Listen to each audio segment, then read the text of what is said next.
Yo, what's good? What's good? It's your man 100 grand, Ross with the Rock Never Stops. You know what? Sometimes in life, you just can't make this shit up. Just when you begin to talk about some of the BS that's taking place in the NBA, just when you start talking about rule changes such as the NBA draft and the NBA salary cap, things that are meant to kind of create these advantages for NBA owners and disadvantage the players. Um, just when you start trying to skim the surface of those topics, this shit drops. The NBA suspends NBA team owner of the Phoenix Suns, Robert Sarver, for 1 year and fine him $10 million. Right now, I'm not going to say by any stretch $10 million is a small thing. It's always a big thing. It doesn't matter how rich you are, but it's to say they got it wrong. LeBron James, however, got it right. Now, I'm not going to go through his official statement. You guys can read it. You probably already heard it, saw it, read it, saw the critiques, comments on it. LeBron got it right. The NBA messed up. And I want to go into that in this live right now. Um, First off, I want to say, this is the sad part about whenever we see racism, uh, just period. Whether it's misogyny, sexism, um, this shit is not new. And when I say it's not new, it's to say that many times the players, the organizations, they knew about these cats all along. Like they knew that Robert Sarver was racist. I mean, probably for the past 15 plus years, however long that he's been an owner, right? It's like sometimes we think that these cats just popped up out of nowhere and had a bad day and said something crazy. The reality is Robert Sarver has been on this tip probably most of his life. And it's only manifested in this way because he's gotten to the point where he just like, yo, I don't really give a fuck. Like basically. Like when you see like somebody like Donald Trump who says like, look, I'm so powerful I can walk into the middle of Times Square in New York, shoot somebody in the head and get away with it, right? By the time you say something like that in public, you've been thinking that way for so long. For so long, you're at a point where you just don't care. You're almost flippant with it. Robert Sarver's misogynistic comments, sending nude photos and videos to people within his staff. Yo, what's going on, man? Salute, brother. It's like by the time that he's sending these videos, by the time that he's using the N word in front of black people, even after black people and non black people are telling him stop, by the time that he's doing this, he has reached a point where he no longer not only just doesn't have a filter, but he doesn't care about consequence. He doesn't care. He's thinking in his mind, in his center, there's nothing you can do about it. Do you know who I am? It doesn't matter. And the sad part about this, like I said in the beginning, NBA players have known about cats like this. Organization heads, general managers, agents, they've been known. It's not new. It's not new. Logical Raptors fanatic, yo, was good. He says he's a tool. He let the guy that developed Booker and Earl Watson go. So he's not even a good businessman. Yeah, no, facts.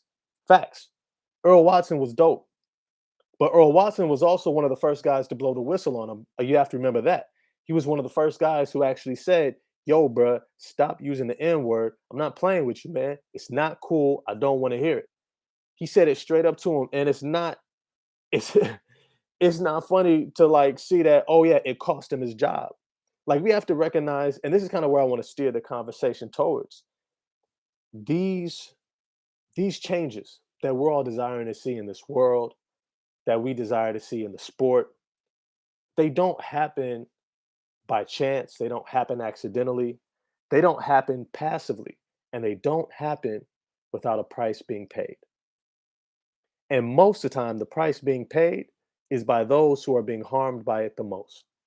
And in this case, black people, the players, black people in the organization, in the front office, women who are in the organization and front office, people who have to deal with this type of horrible leadership, horrible leadership, horrific leadership for years after years after years after years. Remember, not too long ago, there was the Dallas Mavericks investigation, right? Mark Cuban wasn't directly implicated as somebody who was being an assailant, but he was held responsible as somebody who was the head of that organization, and he had to clean house.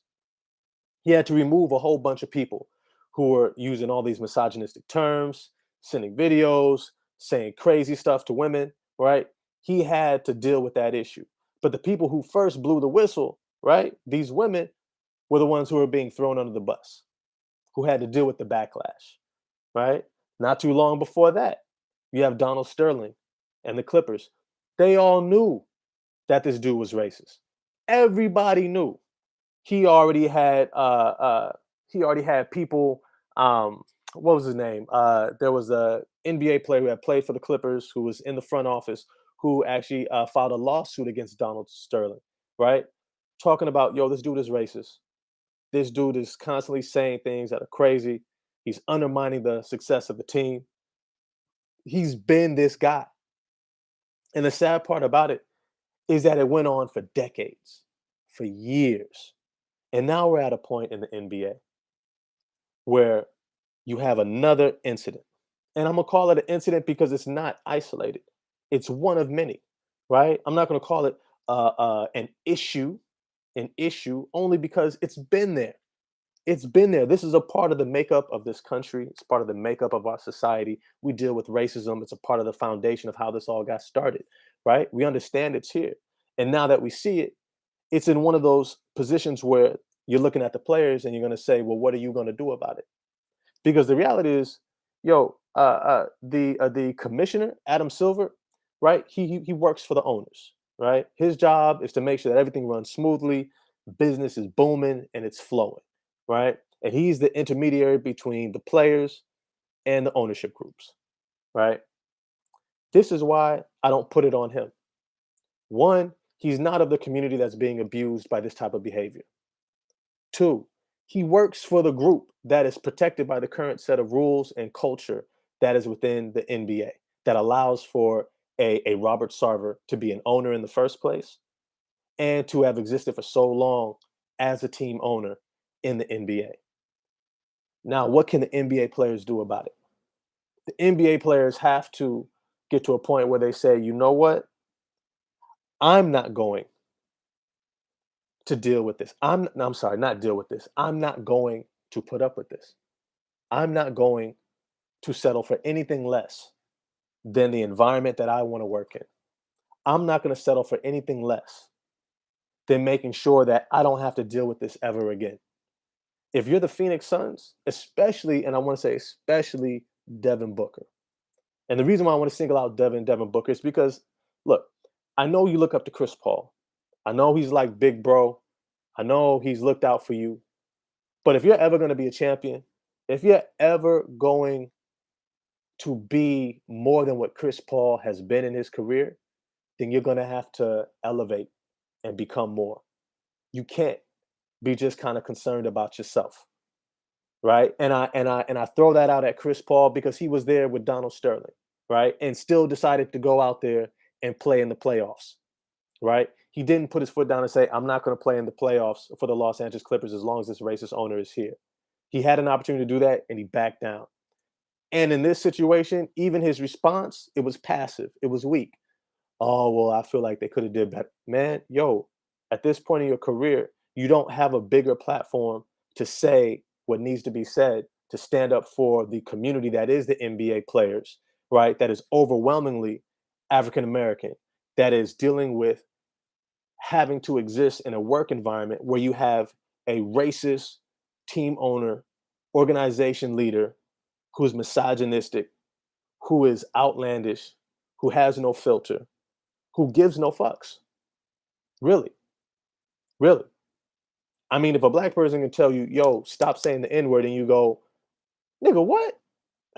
Basically, it's just what he did. He said, nigga, what? Tell me I can't say what? I don't give a fuck. You gotta decide what you gonna do. And Devin Booker, you gotta be bigger than Chris Paul. I know it. No black person ever wants to have to be the one to stand up and be like, all right, this is wrong. I'm gonna draw the attention to me. Nobody wants that. But that's what it means to be a leader. That's what it means to be looked to say, yo, we can hitch our train to you. And I'm talking about other players. Because if you're passive, if you're quiet, if you don't say nothing, the rest of the players on your team are going to look at you different and say, you know what? If this is the type of attitude you have in the face of this type of injustice, how can I really trust you when things get toughest, when things are hardest, when we're in the playoffs, when Luka Doncic is kicking our ass, right? And you ain't got to answer. Can I still trust you, right? Because it's not just about you. You're in a position of leadership. You have positioned yourself to be a leader. You call yourself a leader. You present yourself as a leader. And now it's time to lead. Now is the time to say, if Robert Sarver is here, trade me. If Robert Sarver is here in Phoenix, by the time the season comes, I'm not playing. Yes, it's going to cost you money, but you have to do what a leader is supposed to do. Yeah, great points by Logical Raptors fanatic.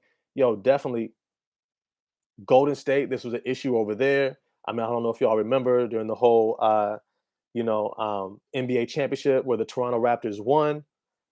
They were in Golden State. Masai Ujiri is running down to the court, right? And then some police officer, some punk police officer from San Francisco Police Department tries to stop him, impede him. Masai Ujiri shows his badge. The officer doesn't recognize it, pushes him back, starts putting his hands on him. Masai Ujiri is like, "Yo, what the hell is wrong with you?" Right? And there's this whole scuffle, right?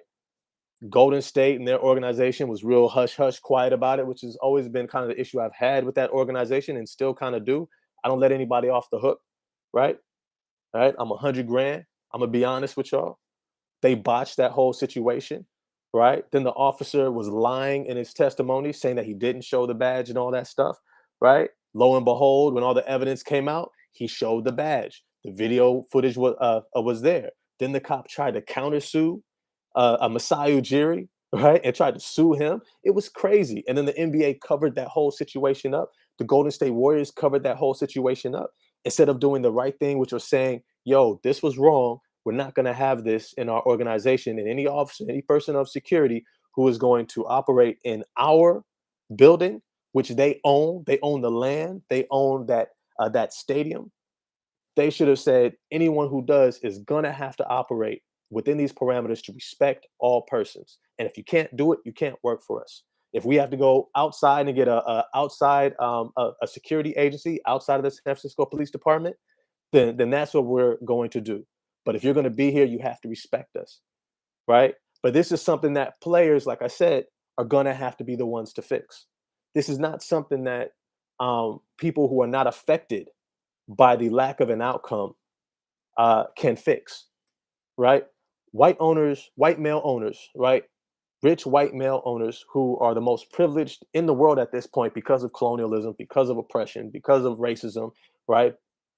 Because of white supremacy. These individuals who are privileged the most, even if they want to help, right? They don't understand the experience enough to actually lead and actually create an opportunity for Black players to actually change things. You know what I mean? They don't have the insight. They don't have the language. They don't have the experiences. They don't. They even if they read a book, they still don't have the experiential connection to the intellectual knowledge. And so it's not for them to change. It's for them to position themselves to be in support of whatever the players want and desire. But this is something that players are going to have to fix. This is something that the players are going to have to say once and for all, yo, hey, real talk.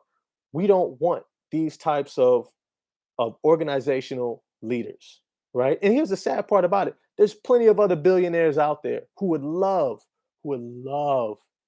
to be a NBA team owner. You know why? There's tax benefits. right? You could write off losses from your other companies, right? You have inroads into buying up different businesses that can actually support your stadium that allows you to make money in so many different streams of income just by being a team owner. That's not even related to the basketball related income, which they have to split with players, right? These owners are making anywhere between at least 3 to 5 or more times the amount that they pay the players every single year annually, right? So if they're paying, let's say the salary cap is like at 150, I'm just gonna throw out a number, right? 150 million, right? They're making close to probably 600, 700 million dollars in totality just by being an owner. And I'm talking about for people like Minnesota, right? Because this is what the last head of the President's Association, I forget her name. If you remember her name, put her in the chat. But dope black sister from Brooklyn, New York. Shout out Brooklyn. You know what I'm saying? That's where my family from, right? Even though I'm out here in the Bay. Uh, and she goes in there, and remember that was back when the NBA was talking about how they're losing money. Remember when they were talking about losing money, and like, oh, we losing money, and this new players agreement, we're gonna have to, change things up. And she was like, oh yeah, Michelle Roberts, and she was like, yo, for real, let me see your books. Let me see your books. Milwaukee, let me see the books. Minnesota, let me see your books. She goes through the books. And this is the beautiful thing about it. She's a lawyer. She's not an athlete, right? If you want to know about athletics, you go to athletes. If you want to see a performance of something athletic, you go to athletes. You want to deal with something that's legal and financial, you go to a lawyer or an accountant. You don't go to an athlete. This is why the NFL is running those players into the ground. They have some of the worst contracts in the world, despite making more money than all these other sports in the United States, right? They have some of the worst player agreements out there. You know why? Because you got players trying to do accounting and legal work. And this is what the NFL loves. And if the NBA continues in that type of a vein, they're going to get taken advantage of just as much. Michelle Roberts exposed the owners back then, saw the books, and was like, y'all, hey, y'all lying. Matter of fact, y'all lying so much, so much. There's so much money. We're going to have a whole conference to figure out how we're going to even this out. Because the player is supposed to be getting 51%. Y'all ain't been giving them anywhere near 51%. Y'all been hiding shit on the books all this time and pocketing it.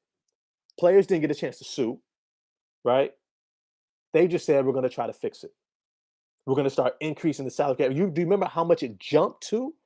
Do y'all remember how much it jumped in that first year? Remember that was what allowed Kevin Durant to be signed by the Golden State Warriors because of how much it jumped, right?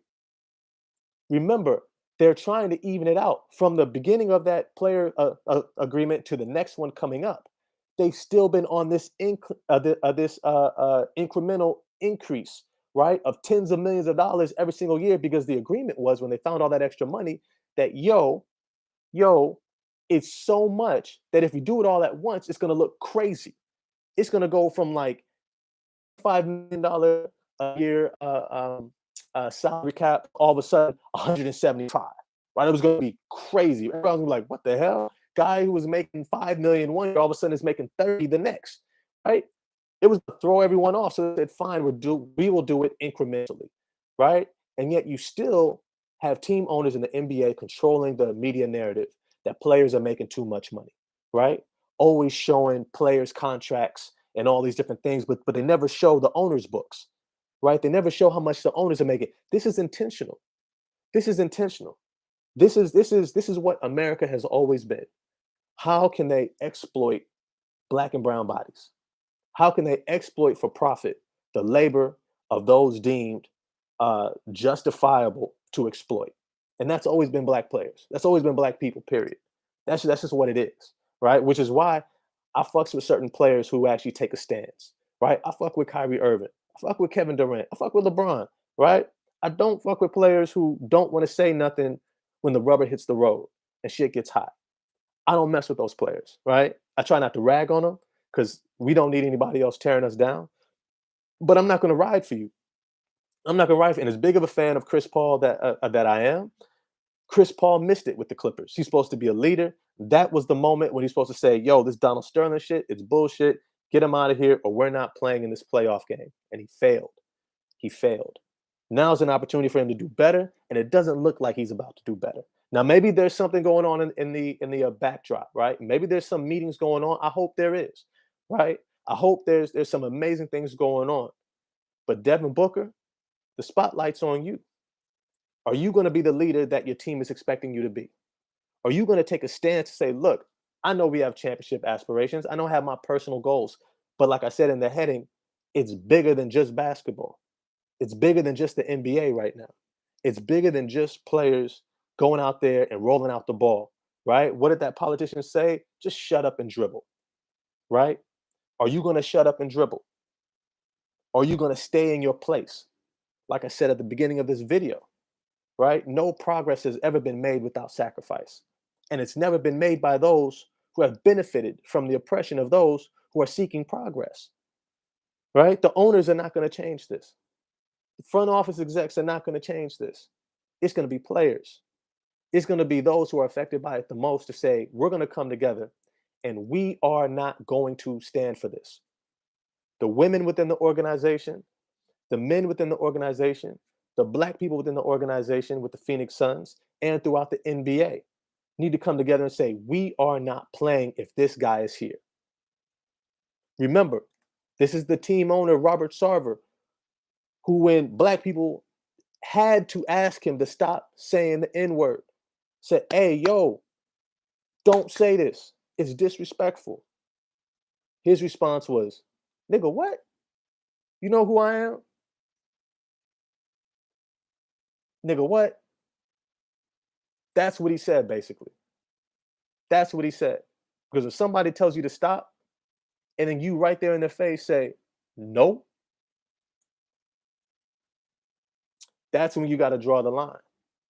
Now, when you on the streets, if we was hooping out on the street and some random white dude run his mouth on the court, y'all know what happens.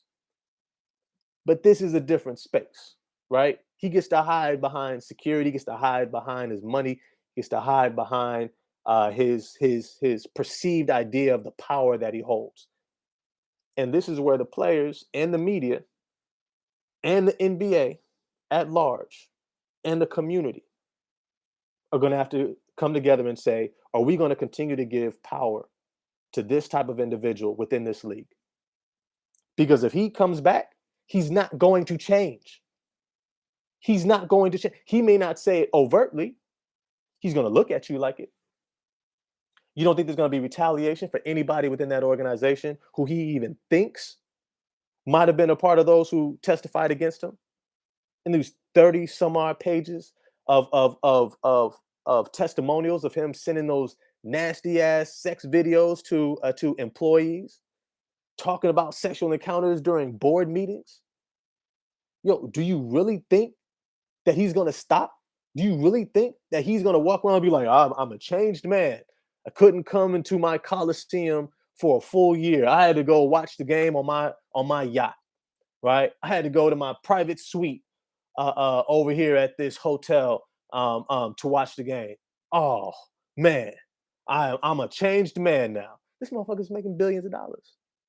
He's still making money off the team. He's still making money off those players who he disrespected. He's still making money from the labor of the women that he completely disrespected. This is a moment where the Phoenix Suns and the NBA and the players and the women and the community and the media have to decide, is this going to be the normal? Is this going to be normal? Is this going to continue to be normal? And I hope that they make a change. Yo, I appreciate everybody who joined me for this live. Let me know your comments in the comment section. We can definitely chat back and forth. You know what we do. If you like this video, like, subscribe, hit the bell for notification. I'll see y'all next time. Peace. Oh, and I appreciate Logical Raptors Fanatic for showing up, showing love. Holla at y'all next time. Like.